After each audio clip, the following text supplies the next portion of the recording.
दोस्तों आपका भी अगर पीएम किसान का पैसा बंद है तो पीएम की तरफ से देखिए मैं एक डाटा दिखा रहा हूँ एक किसान का। जी हाँ। अब देखिए तो इन किसान का पीएम ने रिजेक्ट कर दिया है। देखिए ये पुराना स्टेटस है वो अलग बात, लेकिन मेरे पास पड़ा था और जैसे मेरी नज़र पहुंची तो मैंने आपके लिए एक नई वीडियो क्रिएट की। और इस वीडियो में मैं आपको पूरा डेडिकेट बताऊंगा कि लाखों किसानों का पैसा पीएम के कारण नहीं बंद है।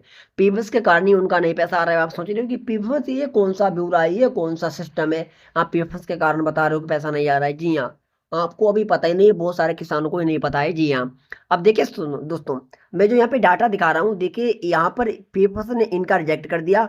और रिजेक्ट कारण दिखाया गया कि यहाँ पे दिखाया गया OIDI never enable for DBT, यानी इनका डीबीटी इनेबल नहीं है, इसलिए इनका इन्होंने पेपर्स ने रिजेक्ट कर दिया। अब मैं दोस्तों समझाता हूँ। जो पीएम किसान सम्मान निधि का पैसा है या कोई अन्य योजना का पैसा है वो पेपर्स के थ्रू आता है। जी हाँ।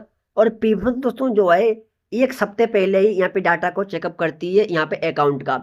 मतलब एग्जाम्पल रख लेते हैं कि सरकार अगर 30 जुलाई को पैसा जारी करती है, 30 तारीख को पैसा जारी करती है, तो सरकार जो है आपको 30 जुलाई से पहले 22, 23, 24, 25 तारीख तक पेपर्स डिटेल को चेकअप करेगी सब किसान का। और उसमें आपका डीबीटी इनेबल होना चाहिए, बैंक अकाउंट में केवाईसी होनी चाहिए। इतनी डिटेल्स अगर कंप्लीट होगी तो पेपर्स यहाँ पे रिजेक्ट नहीं करेगा, यहाँ पे एक्सेप्ट करेगा।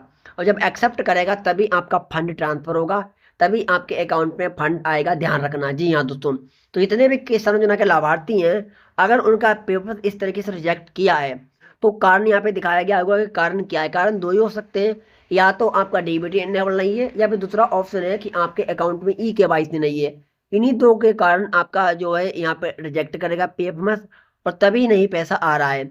तो मेरी सलाह आप क्या है, अगर यहाँ पर आपका OIDI never enable for DBT आ रहा है तो सबसे पहले आप अपना बैंक अकाउंट में डीबीटी को इनेबल्ड कराएं। जी हाँ, वैसे डीबीटी आप ऑनलाइन भी इनेबल्ड कर सकते हो, लेकिन ऑनलाइन के चक्कर में ना पड़े। क्यों ना पड़े, आप बैंक ब्रांच जाओ, बैंक ब्रांच में डीबीटी इनेबल करवा लो, प्लस वहां पर केवाईसी भी करवा लो। जी हाँ, क्योंकि ऑनलाइन केवाईसी तो हो नहीं पाएगी NPCI के पोर्टल से, इसलिए आप बैंक की ब्रांच से चले जाओ।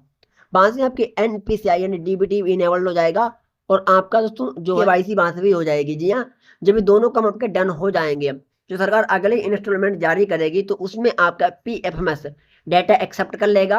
और उसके बाद फिर सरकार के द्वारा आपका 2000 रुपये स्टार्ट हो जाएगा, पैसा मिलना आपका शुरू हो जाएगा। तो जितने भी किसान योजना के लाभार्थी हैं, जिन किसानों का पैसा नहीं आ रहा है, जी हाँ, तो सबसे पहले वो अपने डीबीटी को चेक करें कि डीबीटी इनेबल्ड है या नहीं है। इनेबल्ड, डीबीटी इनेबल नहीं है तो डीबीटी को इनेबल्ड करें फटाफट।